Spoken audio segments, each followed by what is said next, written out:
Hello, everyone, and welcome to another episode of the Football Fignuts podcast. This is Season 4, Episode 39. If you counted all of them, that's 189 episodes. That's insanity. My name's Craig. My name is Britt, and Craig, we are joined by one of our favorite contributors. Ladies and gentlemen of the universe, welcome back, the Sinch. Hey, it's me. It is. How you doing? Thank you for letting me join. Thank you for joining us tonight because let's just be honest with our audience up front before we even get to like drinks and burning hot takes and all that fun stuff. During the draft week, nobody dropped more knowledge on us as what to expect than the Sinch. The text messages, the articles, the insight, he did a fantastic job. What little knowledge I have in my head from the NFL draft comes from him and the conversation that he and Craig mainly had. So when Craig said to me today, we should have Sinch on, I'm like, yeah, if we want to have an interesting podcast with actual information in it and opinions, yeah, we probably should. So thank you for joining us, sir. We do appreciate it. Well, the only problem is I forgot everything already. So It'll come back to you. It's like riding a bike. We haven't done this in 2 weeks. I don't think Craig found the button, so that's a There good start. Are you sure? Yeah. Yes. But let's start where we always start. What's going to be drinking tonight? Sinch. I'll go first because I'm going to be a letdown. Oh. I have Gatorade berry flavor. Regular So- Gatorade? You're too old to drink that much sugar. It's zero. Yeah, I drink the zero too. You know, That's exactly they what I was had thinking. they had Gatorade 2 or whatever it was. It's like That was terrible. the less sugar. Yep, That it was one, terrible. to me, that one tasted better than the fake 0-1. Oh no! See, I'll take And now- zero G2. Really quick, just as your tinfoil hat topic, Oh, here we go. we just talked about Gatorade, and I swear to God, at the bottom of the webpage I have up, just flashed a Gatorade ad. Gatorade Zero. Weird. The universe listens. I'm telling you. It does. I'll take Gatorade Zero over G2 all day long. All That's day fair. long. But I've never been big on diet drinks, so that's just Well, me. with my diet, my doctor is like, you need to pound water and water substitutes. I'm like, okay, I can drink a glass or two of water a day, but not like the 8 that my doctor wants me to drink. Mm-hmm. So I was like, listen, what if I drank sugar-free like Powerade or sugar-free Gatorade? And he was like, fine. I was like, all right. So I do like 2 of those a day in addition to the water intake Yeah. just to keep my doctor happy. So, well, I'm going to be a disappointment too because I am drinking Diet Coke tonight. I have a Wow. very busy work week, and I thought I was going to be caught up today, and then the universe said, no, nothing is ever that simple. Get ready. You have an 8 o'clock morning tomorrow. 8 o'clock meeting tomorrow morning where you have to, rain holy hellfire. So you need to be completely awake and sober. So I have nothing tonight myself. Craig, what are you drinking? Wow. We have just struck out, I think, for the first time on this podcast. Is this a sober podcast? It is, because I am drinking Bubbly Bounce. It's not a caffeinated real sparkling water. Leave that up. I got it's new. I have a problem with products. If they say new, I tend to buy them. But I got my second COVID shot today, and afterwards I got a drink with 3 espresso shots in it. And when I got home, I fell asleep on my couch. So, yeah. You say that like it's unusual for you to fall asleep in the middle of the day. Yeah, well, okay. I do take naps, but like I was legit tired when I got home after drinking that. So Fair enough. Fair Yeah. enough. All But right, yeah. so we're sober tonight, and there's Scary. a ton going on because the draft just happened. So let's get right to burning hot takes. This episode is going to be a lot of question, answer, discussion kind of format today, guys. So we hope you enjoy that. We're going to yield to our guest first. Sinch, what burning hot question would you like us to answer? I got nothing. I'm good. Wow. Sinch, No. Sinch wishes to pass. No, I got a question. What do you got? So the Jets selected Michael Carter twice in the draft. In the 3rd round, I could be wrong. I think it was 3rd and 4th. It could be 4th and 5th. They selected Michael Carter, and then in the following round, they selected Michael Carter II. I don't think they're related. My No. question is, do you think with the first pick, the Jets took the wrong one? And then with the next pick, they said, geez, we got to get the guy we wanted. We got to draft the other one. Okay, so did you see the CBS article on this? No. Okay, so CBS did dive into this. They took Michael Carter from North Carolina, a running back, in the 4th round, and then the Duke defensive back, Michael Carter II, as you mentioned, in the 5th. When they drafted Michael Carter from North Carolina, it was announced as Michael Carter from North Carolina, but one of the television stations put up Michael Carter II from Duke's picture and started showing clips of him. This caused someone in the Jets war room to go, holy crap, we picked the wrong guy. Now, the draft starts to move at a pretty good clip at that point. So they tried to find out whether or not it was accurate, and they couldn't, so they hedged their bets and took the other one. Here's the quote. Here's the quote. This is from the head coach. This is from Robert Saleh. When we took Michael Carter, the running back, ESPN threw up Michael Carter II on the screen, and we were like, whoa, wait a minute. And we checked the notes and made sure we made the right pick. But lucky for us, Michael Carter II ended up falling to us, and we were able to scoop him up. So like I said, we're excited to have them both. So yeah, they screwed up. The ESPN threw them for a loop just by showing the wrong footage. That is how disorganized. So who's that on? Follow-up question. Is that on the Jets for not knowing what the hell they're doing? Or is that on ESPN for confusing the Jets? Who's in the wrong here? I would have to say, in this situation, ESPN. It's definitely on ESPN. Fair enough. But you know what? Maybe this is going to be a happy accident. Maybe Michael Carter II is going to be like a diamond in the rough kind of pick. Oh my God. If they both ended up being all pros like 3 years from now, I can already see the really bad posters they're selling, with them dressed as lawyers, call Carter and Carter. I can already see it. Well, oh my God. I do think that the running back is going to be a good player. Okay. I don't think he was a bad pick. It doesn't happen very often that you take 2 players of the exact same name. Yeah. No, does not. Oh, all right, Craig. That's a good starting question right there. I like that. I hadn't heard about that until this morning. I stumbled across that article, and I'm like, wait a minute, what? Craig, what have you got for us? All right, so for me, we're going to go outside football because I know in our podcast group, I am the only Yankee fan. That's fine. That's great. Frickin' go. So my question to the two of you, okay, so me being a Yankee fan, I appreciate the fact that the Astros are never going to live down cheating their way to the World Series. And, the crowd, when they showed up for the game, the crowd booed them. They had blow-up garbage cans, etc., right? There were no balls thrown on the field. So I just want to know the two of your take on it. Is it okay for fans of whoever the Astros play to remind them that they cheated? I'll yield to Sinch on this first. Not only is it okay, it should be mandatory.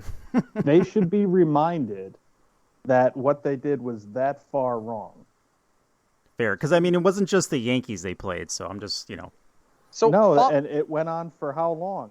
I don't think we definitely know. It was multiple seasons. Mm-hmm. And then Alex Cora brought it to the Red Sox, and they cheated and won the World Series. Mm-hmm. So follow-up question, how long do you feel like we need to keep that kind of corrective action up? Me personally, I just say this season. After that, I think after this season, because now we're going to have a real, as long as COVID goes in the right direction, we're going to have a real season. As long as this season's good and it kind of wanes down as time goes on, because I know it's not going to go away next season, but it doesn't have to be at the same level. And, they should just buy into it. They should say, hey, we're the bad guys. It's everybody against us. It's the guys in this room against the world. Mm-hmm. What are you going to do? You can't fight it. That's you true. Can't say, no, we didn't do it. Mm-hmm. Yeah. They should turn around like the Kurt Angle "You suck" chant. Did you see, by the way, that Kurt Angle does a podcast now? Did you see that he told the story about a year after the "You suck" thing started in the WWE? that you know who started that, right? Who? It was Edge. Was Edge it? They did one of Oh. those mocking things, and they were playing his theme, and he started chanting "You suck," and the crowd just ran with it for the rest of this poor guy's career. Edge, like a year after it happened, went to Kurt Angle in the back room and went, "I owe you an apology. I did that spontaneously. It was just something that came to me, and now all of a sudden you get yelled at, 'You suck,' every single time you walk out." And he was like, all right, whatever. But, all right, so my question for you two is very important. Mm. I found out today that our Dynasty League annual rookie draft is starting on Friday. Uh-oh. It's a slow draft. Yes. We have the number 2 overall pick, Oh. except we don't. Somewhere along the line, one of us traded it. So oh, God. Did we trade it for a quarterback? We probably did. It might have been how we got Jalen Hurts, actually. That might have been how we got Jalen Hurts. Well, back this time last year, we thought Jalen Hurts might actually be the starter there. That's true. That is very true. So, all right. So our first pick in this draft is actually we got back in that pick that's probably that same trade. We got the 14th overall pick, or round 2, pick 2. Mm-hmm. Those of you two who know better, who's going to be there for me to pick among the rookies at the 14th overall pick that I should be looking at. Keep in mind, our team is really bad. Yeah, they're not good. Like, we don't have a starting running back right now. Well, you got to figure the 4 quarterbacks are gone. Right. The 2 first-round running backs are gone. The tight end and the 3 receivers are gone. So you're at 12 or 13. You're in the second round. I like Elijah Moore. The Jets drafted him in the second round, wide receiver. Yeah. Tooney, he might be there. Receiver on the Giants now. Believe it or not, they're right back-to-back on the list, and they're about the 8th and 9th wide receivers down on this list. They might be there. Yeah, because I would love to get one of them. This was not, like, there's not a lot. The only 2 running backs went in the first round. So Wide receiver, we have weird. Yeah, I'm looking. This is no wonder we had the number 2 pick. We have this team is just bad. We have like 12 running backs, and none of them. Rex Burkhead, Frank Gore, Duke Johnson, Jalen Richard, James Conner, Philip Lindsay, Darrell Henderson, and Jonathan Taylor. Does Darrell Henderson still play? I don't think so. The third running back went to the Broncos, and was Javonte Williams. And you never know. You never know about Broncos running backs. Like, That's true. they're a gamble, but if it's good, the gamble like really pays off. So Do you know who the number 4 running back on the list is? Obviously, Harris and Etienne, as Sinch mentioned, are the 2 big ones, and Williams is 3. The number 4 name on the list who? is Michael Carter of the New York Jets. I told you, he's going to be good. He might be what we might have to go that route. We might. It'll be a best available pick, but best available might be one of those 3 names. Yep. Those 2 wideouts and that running back. So okay. Well, something I like to do when you've got a quarterback coming in, a rookie quarterback that is the starter, and that's the case with the Jets. Yep. I like to take a rookie receiver, because from day one when he's with the team, the quarterback, the receiver is there. The veteran receivers, they're going to show up later, and maybe they have one, pass throw kind of day where, the quarterback throws to the older guys. But every day that rookie quarterback is there, his rookie receiver is there. Yeah. So they should work up a good relationship where they get to know each other quicker. So that's something I look at. I think that's a fantastic point. So Elijah Moore just bumped up my draft list a little bit. So, all right, let's toss out some news and notes. I want to hear your guys' takes on some stuff. I really just want to yield to your guys' expert opinions on a lot of this. Let's start. I'm looking at my list of news items here. All right, let's start with the elephant in the room. Mm-hmm. Otherwise known as Aaron Rodgers and his future in Green Bay. before I throw it to you as to whether or not he's going anywhere, earlier today, Brett Favre weighed in on Aaron Rodgers. And if anyone knows about becoming too old to remain a Green Bay Packer, it's and not wanting to leave, it's Brett Favre. So I'm going to just read you the quote that Brett Favre said. Quote, knowing Aaron, and I think I know him fairly well, if he has a grudge, whether it be against the organization or a player or an arch rival or family, friends, he ain't budging. I don't pretty see much him, everybody. Yeah, everybody. His family, friends, his mailman, the guy at the grocery store, that person who cut him off on the highway 3 weeks ago. The butcher, his wife. Okay, back to the quote. I don't see him coming back and saying, if this is not resolved, however, whatever the issue is, if it's not resolved, my God, this reads like a rambling old man. Let me go back. Well, he's had several it's concussions. Coming from a rambling old man. I don't see him coming back and saying, if this is not resolved, however, whatever the issue is, if it's not resolved, or even if it is resolved, but he feels like they have one up on him, he ain't going to play. Knowing Aaron, he would sit. Now he would forego a lot of money, but he's also got a lot of money. Oh my God, what does that even mean? He fakes the fake. He pretends to fake. Was that your question? What does that mean? No. We're gonna get to that. But I'm just gonna slice out that if it's not resolved, or even if it is resolved, that's so. What you're saying is, regardless, whatever happens, he's gonna feel this way. So Brett Favre thinks that he's either the issue will get resolved and he is going to feel slighted by it, or it's going to be unresolved. He's going to feel slighted by it. Either way, Brett Favre thinks Aaron Rodgers will feel slighted by the Packers, and he might sit if he feels that way. Terry Bradshaw weighed in. Another rambling old man. Speaking of rambling old men, his quote is much more succinct. Quote, regarding Aaron Rodgers, quote, it makes him look weak, end quote. So 2 questions here. Number 1, which rambling old man makes more sense? And number 2, have we seen the last Aaron Rodgers in a Packer uniform? Let's start with Sinch. He'll be back.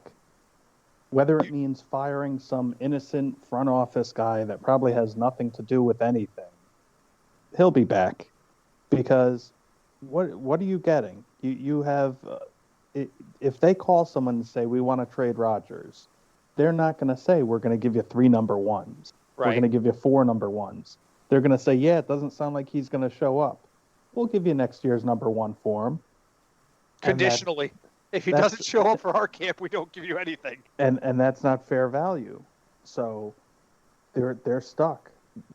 Here's what I think happens. Packers front office should say, too bad. You're unhappy. Don't play anymore. You're under contract here.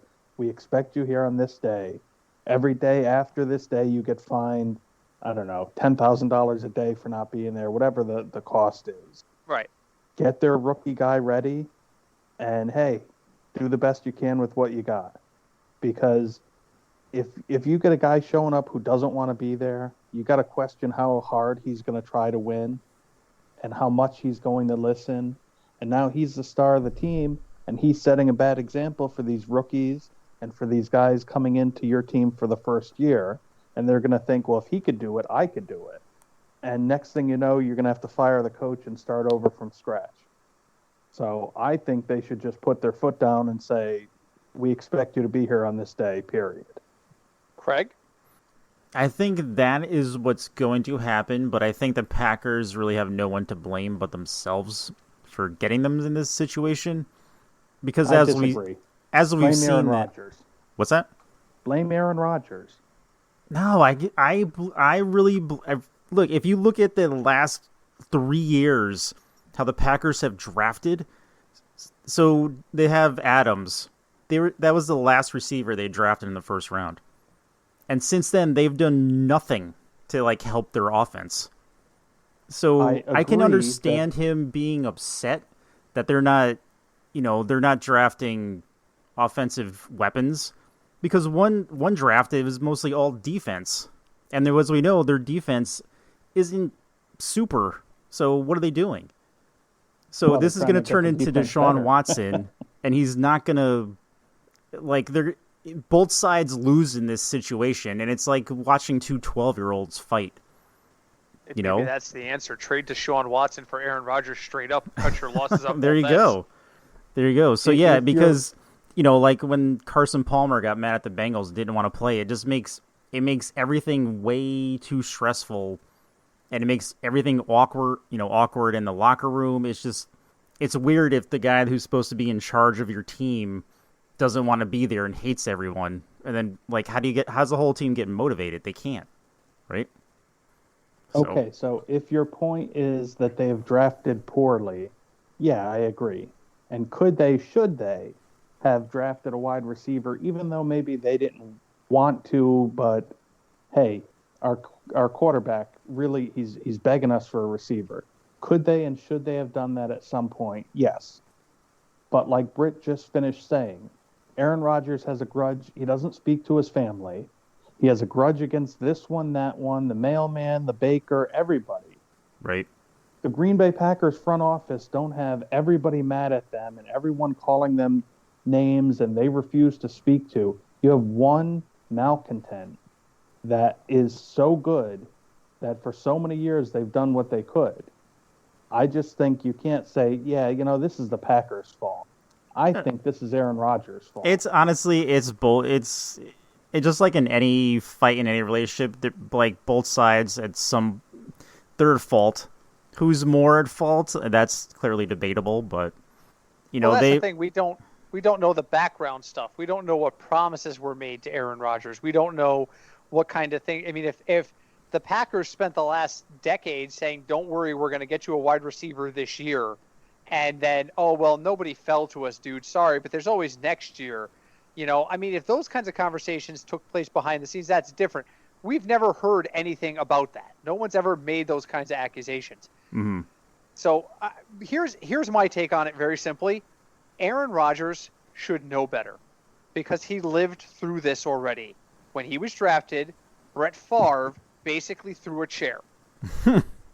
He basically walked in, threw a chair, and flipped off everybody in the room and then stormed out. And what was the reaction to that? You guys remember? Oh, wow, what a prima donna. Doesn't he realize he's getting older? He's going to have to stop playing someday, but the Packers are going to go on. I mean, it's always good to have insurance. I and a lot of other people were like, Brett Favre needs to grow up emotionally because he's getting old physically. And that was my take on it then. And you know what? Aaron Rodgers should know better, having been on the other side of that. So, right. I hear what you're saying. I just don't. I'm kind of with Sinch on this. Aaron Rodgers needs to be the professional here. Right, but here's an example. When they drafted Jordan Love at 26, these are the people on offense who went after him. Okay, so there is Isaiah Wilson. He's an offensive lineman. Then at 32, Clyde Edwards-Helaire went. Then in round 2, at 33, Cincinnati got T. Higgins. At 34, Indianapolis got Michael Pittman. And at 35, Detroit got DeAndre Swift. So but you didn't need running back. But see, here's the thing. You don't know, and I don't know. None of us know. Right. You don't know how long there have been problems with the front office and him. Yeah. They might have had it and said, you know what, we got a chance to take a quarterback. Let's take this guy, and the next time Rodgers gives us grief, we're done with him. And I think maybe that's what they're going to do. Maybe that's what I'm saying. They'll put their foot down and say you're under contract, report on this day, and if not, you're not. So you're saying the Packers thought it'd be a good idea to say, you know what, screw our 2021 and 22 season, and let's just start over. That's not what they were saying. At some point, Patrick Mahomes' career is going to be over. Does that mean that? Sorry, Britt. Does that mean that the Chiefs never draft a quarterback until he's gone? You try and teams are drafting for the 2022 season right now. Right, but I'm saying if the player can help now this season, that's great. But you're drafting 2 years out. Right, but I'm saying that if we're saying the Packers were, whatever reason, upset with him, and they're like, you know what, he's gonna leave next year. Let's draft Love. That doesn't make sense either. I think that they were in a situation where there was a quarterback there that they liked, and they thought, we've got to draft a quarterback. Someone is going to be the quarterback after Rodgers. Mm-hmm. We like this guy. Let's take him. Best case scenario, Rodgers stays, wins MVP, wins Super Bowls. The guy never plays, and we trade him. Worst case scenario, Rodgers either gets injured or decides he doesn't want to play anymore, or his ability falters, and you have someone in place who's been in the system for a year, 2 years, 3 years, and can hopefully take off when he gets there. I don't think it's fair to say that they threw away, they could have had this guy and they could have had that guy, because you could do that for every team, for every pick taken, looking back after the fact and said, oh, look, they could have, if they just took this guy instead. Mm.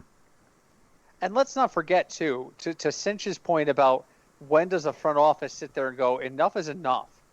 Matt LaFleur was handpicked by Aaron Rodgers to be that head coach. He was the guy that Aaron Rodgers went to ownership and said, this is the guy that can get us there. This is the guy you want. He ordained the Matt LaFleur hire.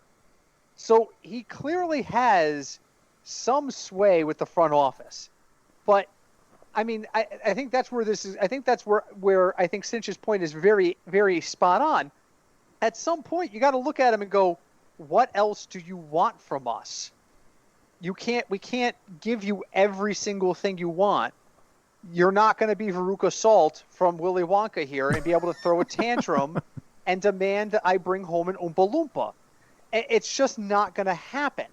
And I think that's kind of where we're at with him. You know, so I kind of see that. I'm going to blame Aaron Rodgers, but I think you guys also are pretty right that there's a lot of blame to go around. So, all right. Next topic from sport. I almost said sci-fi because it's Sports Illustrated and it comes up on my screen as SI. Nice. From Sports Illustrated, according to Mike Fisher, Micah Parsons, the Cowboys' new linebacker, fresh off of his stint at Penn State, is the powerful favorite to win the NFL Rookie of the Year. He is the 12th overall selection in this year's draft. Gentlemen, I pose it to you, Craig, first. Is Micah Parsons the favorite out of the gate to win Rookie of the Year? Defensive. No, just Rookie of the Year. Like overall. There's an overall. offensive rookie and there's a defensive rookie. Well, they didn't specify. Well, in this case, I know more than Sports Illustrated. That's fair. Let me just put it this way. The Cowboys' defense is going to be on the field a lot, so he's probably going to have a good shot at it. You know, I think Patrick Surtain and Jace Horn also have a shot, if we're talking about defensive rookies. The two of them also have a shot at making it, but Micah Parsons was the Cowboys' probably first choice anyway, and they got who they wanted, and he's going to be on the field the majority of the time, so... Sinch? Yeah, could be. He's not the best color man in the world for nothing, folks. No, that's fair. That's fair. Everything Craig said, I agree with. I don't know enough about this defensive class. We did talk about in our pre-draft episodes that this was not a deep defensive draft. So, and he was clearly, head and shoulders above everybody else. So yeah, but just think about the Cowboys' offense, and then think about how much he's going to be on the field. Well, I think the thing to consider is look at the statistics, because that's what wins awards. So who's going to get a lot of sacks? Who's going to have a lot of interceptions? Chances are they would have to be on a good defense. So I might go with which one went to Denver? Was it Horn? That was Surtain. Horn went to so I might go Panthers. with Surtain then. So if I had to throw $1,000 on a guy, that's where I would go. Okay. Quick side fun. Two quick side things. One that doesn't require any discussion, but an FYI. On April 30th, the Kansas City Chiefs officially signed Byron Pringle So Byron Nice. Pringle will remain the once-a-year fantasy stud. Good luck picking which week it'll be that he has been the last 2 years. Just use it anytime you get a free entry in something. Use Byron him. Pringle. Yep. Just do it. Hey, Just you do it. know what they say about Pringle? Once you start, you can't stop. That's it. That's it. And That's you know right. what? The other thing is stack them. Yep. Stack them. There you go. The money you saved on Byron Pringle in your DFS lineup allows you to pay up for Patrick Mahomes. And never forget, one throws the ball to the other. So you catch that one game a year where he's 5 for 120 and 2 touchdowns. You're laughing all the way to the KFC bank. The money bank. The money bank. Okay, so I just want to see what your guys' reaction to this is. There is a website out there. Looking at it right now. The Huddle Report. It's a website run by a one-time college scout named Robbie Esch, and he scores NFL mock drafts that people publish. Guess who did not have, the headline actually cites this person. Guess who did not have the most accurate NFL mock draft this year? Who? That's right, Mel Kiper Jr. Yes, less than 50%, right? Really? Less than 50%. Wow. The guy who, and it's a point system, so you get, the later you get in the draft, the more points you get for accurate picks. Because obviously everyone knew Trevor Lawrence was going 1, right? Nobody's going to put your bust in Canton for knowing that. Right. So, but the champion goes to, just going to make sure I get this guy's name right, whereas I just lost it, Josh Norris of Underdog Fantasy. Oh. He was correct on 16 of the 32 picks, meaning he correctly matched player with team. And of the 32 players he said would go in the first round, 27 actually did. Wow. Reaction to that, is that remarkable? Is that just a guy who got lucky, like he threw darts at the board doing a college bracket for March Madness? Is that impressive? I mean, I would think it's impressive. I guess it depends how many mock drafts he did. Oh, apparently only published the one. I think it's pretty impressive, personally. Yeah, I would never say he got lucky. Good for him. Yeah, so just to compare it, Mel Kiper got 5 guys right, meaning matched the team and where they were taken with the person. Todd McShay and Peter King both had 9. Really? This guy had 16. Jesus. Well, the problem with guys like that, like Peter King, and, well, not Peter King because he only does one mock draft, but all of these other experts, they put out so many that if they just put exactly what they thought was going to happen, they would not be interesting. No one would care. So that's why you see mock draft 2.0 and this team traded here and this team traded there. And, oh, look, they drafted this guy. Because otherwise, if they're just going with what they think's going to happen, no one's paying any attention to their mock draft. Fair enough. So let me ask you, before I tell you what CBS is putting up, who had the best draft in your opinion? Based on what we know, we have a lot of information to sort through. It's not a short process, but just off the top of your head, based on what you've seen so far, who had the best draft night? I'm gonna go. If you go by teams getting what they needed, you know what? I'm gonna say the Jets. Okay. Sinch, who had the best draft night? I'm going to be a homer. I'm going to say the Patriots. They got a quarterback. They needed a quarterback. They got a quarterback. With their second pick, they took the highest-rated defensive tackle. They picked up a running back, a couple of edge guys. I think they filled a lot of needs. And it's like I always say, if you don't have a quarterback, you have nothing. Cam Newton is nothing, so they needed a quarterback. I'm not saying they win or lose anything. I'm just saying now they have a quarterback. Okay. Well, you know what? One of you is correct. According to CBS, the best draft this year was had by the New England Patriots. Oh. Yeah. So there you go. The Jets came in 14th. Now, conversely, who blew it this year? Who had the worst draft? I'm gonna say the Raiders because their first pick was a definite reach. I mean, they screwed up everyone's second round. Okay. Are you talking about with Leatherwood? Yeah, because Yes. yeah. I mean, I'm sure he's going to have a great career, but should he have gone at that pick? Very debatable. Did you Craig? Did you watch the draft preview episode of Gridiron Heights? No, Sinch and I both sent it to you, so you I'll fail watch on it. this. It You was need to good. watch it, and the reason being is because they predicted this. They did. There is a momentary scene. I don't remember who he's talking to, but what's his name? Gruden. They cut to him in the middle of town, and he's talking. He might have even been talking to Goodell, but they cut to him for a heartbeat, and he says, "I just imagine being stuck in a coal mine, and I draft the guy I'd want to be stuck with." And so this happens, and like the next morning I wake up and everybody's like, "Oh my God, what the hell are the Raiders doing?" And all I can think is, Gridiron Heights nailed this. But the Raiders do this every year, so Yes. it's good they nailed it, but it wasn't that hard to nail. Yeah, because boy, they that's do it that's every true. year. That's true. It's not that hard to predict.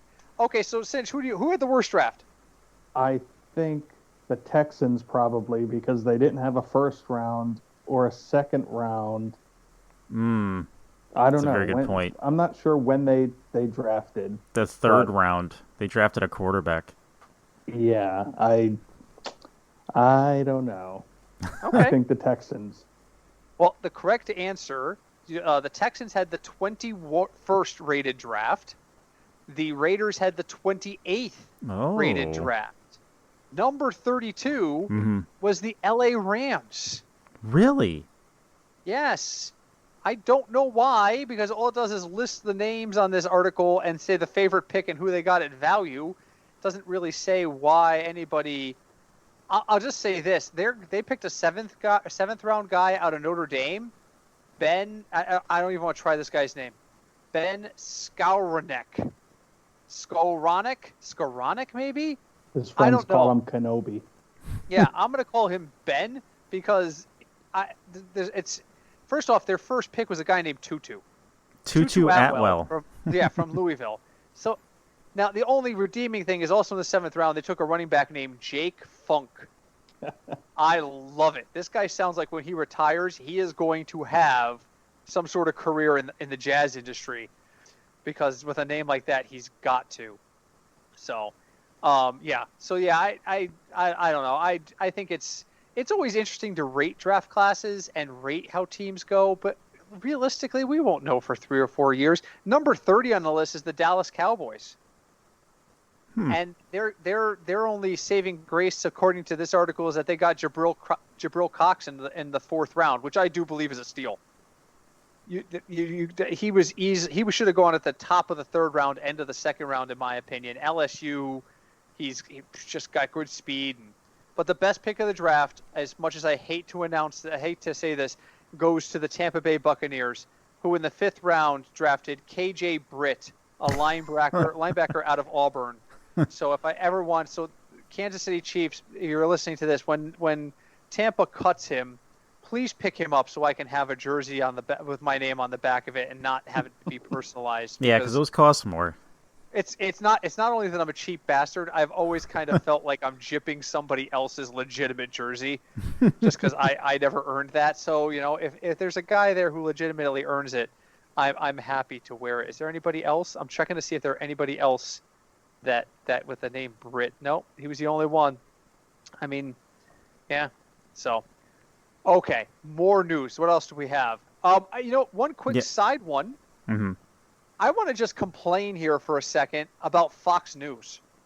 Well, Fox goes, "Oh Fox God." Sports or Fox News? No, Fox News. Okay.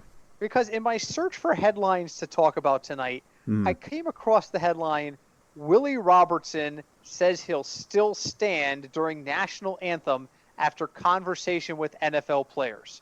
If you don't know who Willie Robertson is, he's one of the guys from Duck Dynasty. His family is millionaire hillbillies because they make fantastic duck hunting supplies, mainly duck calls and decoys. Why this bothers me? So that Willie Robertson says he'll still stand during national anthem after conversation with NFL players. Okay, that sounds to me like he was somewhat confrontational or like, no, my rights, blah, blah, blah. It actually comes from a podcast And in it, he says, quote, "I'll still stand during the national anthem because that's what I'm going to do. And just because someone, especially our guests that came in, just because they don't, doesn't make me dislike or hate them at all. I can understand it better having spoken to them." Oh, well, that's completely different than what the headline makes it sound like he said. Right? Like, by a lot. Right? I mean, that's so I just want to take a moment to vent. Fox News, I understand that headline clicking is important, but this would be like, Sinch just comes on here whenever he comes on here and tells us about how much he thinks Aaron Rodgers is overrated. This would be like taking one of Sinch's like Aaron Rodgers is overrated conversations and making the headline, Sinch, Rodgers' worst QB ever. That's not what he's saying. That's not what he's saying. I had to vent on that for a second. So, anything else you guys want to bring up? Because you guys actually flew through my topics and gave me some really good info, but I feel like there's more to unravel. Quick thing for me, because I saw different sites give teams grades for drafts and whatnot. Bleacher Report gave the Bengals an F. What in the hell? Based on what? Just because they didn't take Sewell. That was it. They gave them an F for their entire draft. So they didn't take the one guy they thought they should have taken, and that earns them an F? Yes, basically. It's a little harsh, ain't it? I think so. I think whoever, honestly, between Pitts, Chase, and Sewell, any one of those three is going to make any team they're on better. Like, if you want to say it's a B, some form of a B, then fine. But an F, come on. That's a bit ridiculous. Let's ask that question of our guests. Sinch, did they make a mistake? Should the Bengals have taken the offensive lineman there? I went back and forth on this. I think they definitely should have taken the lineman. Sewell was the guy to take. I mean, they were able to take someone in the second round for the offensive line. So it's what you're looking at is, do you want this receiver and that lineman, or do you want that lineman and the receiver in the second round that you could have gotten? The way I look at it is, I can't get the thought out of my head of Joe Burrow pulling up his pants, showing his 8-inch long scar on his knee after, what did he play, 10 games maybe? After 10 games, they knocked him out. So the way I look at it is, I'm going to draft offensive line every draft, every pick, until my guy's protected. Because if he's not protected, it doesn't matter. You could have 5 Jerry Rices out there in patterns. It doesn't matter. Sooner or later, your guy's going down. You're not going to win a playoff game because he's not going to be there long enough to get your team to the playoffs. So that's what I think. The Chiefs actually went out and got a lineman in the late second round, with pick 31, number 63 overall. They got Creed Humphrey out of Oklahoma. And I've heard some people say he could be the steal of the draft. In that he was going to be rated a little bit lower. I don't understand why, if there's good offensive linemen, why they would be so far down. But I guess I kind of see both points of it. I was with Sinch on this one. I think the offensive line would have been the right draft pick, but I'm not going to give somebody an F on their entire draft because they made one bad pick up front. And maybe that's the fantasy guy in me, having drafted guys who have spontaneously erupted into flame, in week 1. Oh my God, what's his name? Out of Minnesota, the running back that, since you love this guy. Yeah, but I'm in baseball mode. What the hell? Who's that guy? Dalvin Cook. Dalvin Cook. I drafted Dalvin Cook in the first round, 2 or 3 years ago? And literally at the end of the game in week 1, it was 2 years ago because it was Sean's bachelor party weekend, and we were sitting in a bar, and I just remember I was enjoying a piece of stuffed bread, and all of a sudden I heard, oh no. And I looked up at him because we're in a sports bar. There's 50 TVs. So it's not enough to just look up. I have to look at him and see where he's looking. And I look up and I see Dalvin Cook down and not moving, and I almost choked on that bread. And that's why I remember I was eating stuffed bread, because I went, and I I spit up a chunk of stuffed bread because I was like, holy crap! And my season was shot. The year I did the Adam Kaplan Invitational on Sirius XM Radio. God, it's been like 5 years since I did that now. Really? Wow. I'm in the alumni league now. I'm playing with all the other guys who didn't win. So there's a Champions League that they invite anyway. If you win the league, you get invited to the Champions League, and then he picks the guru John Hansen picks like 2 or 3 other guys just to round it out until they have enough champions to cycle through. But I got contacted by one of the guys who was in the same year as me and was like, dude, we just had an opening in the ACI alumni. And I'm like, frick yeah, I'll play with you guys. They kicked my ass. I think I won my first 5 games and then lost the rest of the season. I went like 5-10. But that's beside the point. But that year, my first draft pick was, and now I'm going to draw a blank again, Minnesota running back, really good, too old now, cut by Washington. Peterson. Thank you, Adrian Peterson. Oh my God, it's like playing on the $25,000 pyramid with Sinch. Old guy, Viking, bad knees. Washington. Things Adrian Peterson might be. But yeah, so I guess the lesson of this is I should never draft a running back from Minnesota. Yes. But or at least not early. That year in the ACI, I made the playoffs. I think I won 9 games that year. I think I went 9-5. I made the playoffs, and I had nothing going into the playoffs. I got decimated in the playoffs. So, injuries like that are going to happen. I don't even know how I got on this rant. Who am I? Where am I? I started with a point and just completely lost it. Here's my quick blurb about the whole line thing. Yeah. Is that the last 3 years they've drafted offensive linemen with their first pick. Okay? They also re-signed Spain. They signed Reef, which to me was a clear hint that they were going to draft Chase. They also fired Jim Turner, who's one of the worst offensive line coaches in the league, and they rehired Pollock, who was the offensive line coach when Mixon had his breakout 1,000-yard rushing. So I don't know. I have hope that, especially with Pollock being back. Yeah. Breaking news, by the way, from the world of pop culture. Disney has announced that the new Loki series will premiere on June 9th and be released on Wednesdays instead of Fridays, as its predecessors WandaVision and Falcon and the Winter Soldier were. So they want to start tackling the midweek market, I guess. So, really, really quick, last question on this one. Have you guys finished Falcon and the Winter Soldier? No. What the hell are you doing? No, I think I'm 3 episodes into it, maybe. Oh my God, it was so good. It was so much better than WandaVision, in my opinion. Was it? I think so. I liked it a lot better. It was a spy story disguised as a superhero series. Oh, well, you give it away. Now I'm never going to watch. That should tell you. I mean, you watch 3 episodes, you already know there's a lot of intrigue and You want to watch something good, watch Invincible on Amazon. Oh, done with it already. I like that. Oh, I'm sorry. I'm going to hipster you this. I was actually 3 episodes in when you sent the text saying we should watch it. Well, I was wherever it was. They released. Did they do 1 a week? They did However 3 up front and then 1 a week. Yep. Yeah, I was with it from the beginning. So yeah, me too. Did you finish it? Yeah. Oh yeah, long time ago. Without giving, I think the last episode came out like 2 weeks ago. Without giving anything away, what did you think? I loved it. I thought it was everything they did. I thought was right. So quick funny story, and then we'll do final thoughts. Was Thursday night 2 weeks ago.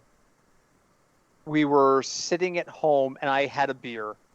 What beer? I could not tell you, but I had another one, and then I had a third one, and then I decided it'd be good because my wife had gone to bed because I had like a half an hour left on the episode of Invincible, and they knew the episodes came out on Fridays, so I'm like, all right, I'm gonna get caught up on Invincible, so tomorrow after work I can watch the latest episode.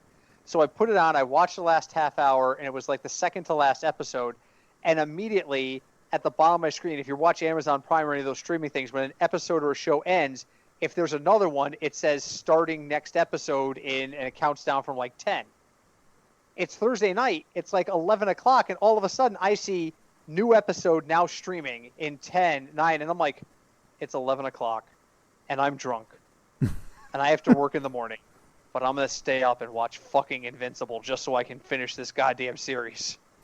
And I did, and oh my God, was it good. Sinch is at dead on right about that. Craig, you got to get to that one when you have time. I know, there's so much stuff to watch now, it's insane. How is that a problem? You're home all the time. You know what it is? It's because I'm looking, like, I can't really get up from my desk, so I'm looking at a screen for 9 hours, so that's part of it. Okay, so you just don't have any desire to look at a screen after that. I get that. Okay. Hey, gentlemen, we're out of time. Sad. Fun, very lighthearted discussion. I learned a lot about the draft, and I hopefully won't screw up our fantasy draft come Friday. But let's do some final thoughts. Let's start with our guest, Sinch, for your final thought for the week.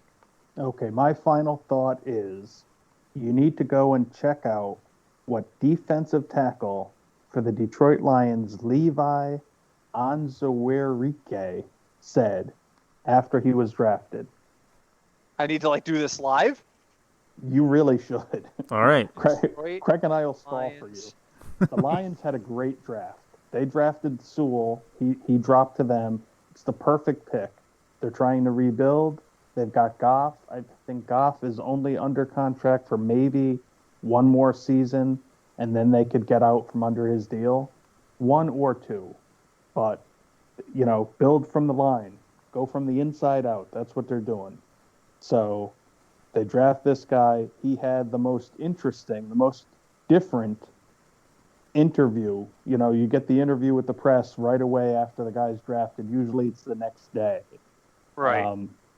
So if you could pull up his transcript and read it, it's different from anything else you've seen. I see clips of it on the Detroit Lions official page. But, I'm not sure. Is there a particular quote that should stand out to me, or are you just saying the whole thing overall? Would you like me to read the highlighted part? Yeah, read the part that you're referencing, because I'm looking at his quotes and I'm not seeing it. It's off color, so okay. It's okay, because we've said that you could swear on this podcast. Yes, it is marked as explicit. Yes, absolutely. He says, I like fucking people up. I like to get off the line and just put my helmet or my hands on an offensive lineman and fuck up an offensive scheme pretty much. I like pushing back 2-3 yards and just making them feel like shit. So that's pretty good. That's that's what you want on the defense, and I think that kind of goes with Detroit's new coach. I think that kind of fits his. He's gonna bite ankles. Yeah. Okay, so let me read to you really quick, and yeah, we'll go overtime tonight. That's fine. This is what's on the official page. The trenches are arguably the most important position group in football. It's an honor to play with the Lions. I think the Lions are trying to build something right here, and we have 2 good parts to build that. Very different quotes. They were like, okay, now you need to say that again, but different. Trust me, I have worked with PR folks in my day life, and I've given them full statements. And then they've come back to me and said, so what I'm hearing you say is you really enjoy the work you do and you want to keep doing it. Is it fair to say that you said that? And yeah, that's fair. And that's the quote that ends up in the freaking press release. I spent 20 minutes describing what I do, and you dumped it down to 2 sentences. Okay. All right, Craig, what do you got for final thought? So for me, a quick fun thing. In round 5 at number 149, the Bengals drafted a kicker because last year the Bengals kicker hurt himself kicking. It's Evan McPherson. He played for Florida State, but he has a cool video where he does a trick shot or a trick kick. So he's on the field. There is a bottle of water, which I think is up on a railing in the stands, and he kicks it up, and he kicks it so the ball unscrews the cap and does not knock over the bottle of water. It's pretty cool. Okay. Fake news. But it's a video. But they can't fake videos? But you see the ball go right next to the bottle. Who's done with strings, I think is what Sinch is saying. There's somebody with a string in the parking lot, and they just time it, and they just pull the string really hard and fast. I think it was really Captain America throwing his shield, and it hit the top, and they just changed the shield with special effects. They had the green canvas colored thing covering it, and then later on they made makes it more look like a sense. football. That makes more sense than the string. Yes. It'll work. All right, so my final thought goes along with the shift into the baseball season. Yeah, we're starting to get ready for the football season. Believe it or not, we've only got like another month and a half in this podcast season. We're not going to put out the 50 episodes we typically do this year. We've taken a much more laid-back approach, and frankly, I enjoy the laid-back approach. But we're talking a little bit of baseball on and off here, and I just want to bring up that the New York Mets have very clearly on their website indicated what it takes to get into their ballpark. And one of the things that they say is, if you have to either have a negative test result or you have to be fully vaccinated, whichever it is, they put the guidelines there, but you have to show proof. And they recommend you use the health pass by Clear to confirm your status, otherwise known as the COVID passports, right? Mm-hmm. As either shows I have a negative test or I've been fully vaccinated. A lot of people are screaming about government overreach and my rights to be where I want to be and do what I want to do. My final thought is shut the fuck up. If you want to go into a Mets game, I feel safer going into a Mets game knowing they're taking these steps. And I will gladly download an app and flash a screen at the person taking my ticket to know that I'm going into a place where the team is actually taking steps to make sure that we're all healthy. I wish the Mets did such a good job with keeping the players healthy as they are with the concern over their patrons. As a fan, I really do. So you know what? I am absolutely going to download that app. I will gladly flash it at the door. And I just think everybody should just slow down. No, I don't care if you're vaccinated or not. I care if you're going to give me the plague.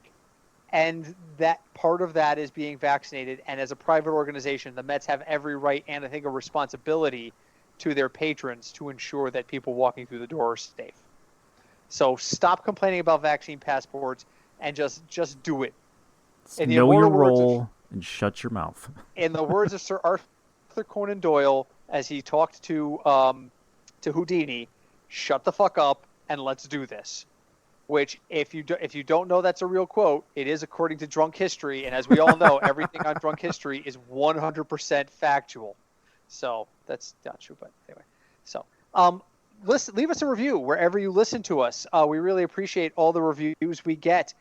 Send us some feedback. You can reach us at Fignuts DFS on Twitter. Sinch is running our Twitter page exceptionally well, except when his fandom comes out, like earlier this week when he said if he could have dinner with one player, it would be Julian Edelman.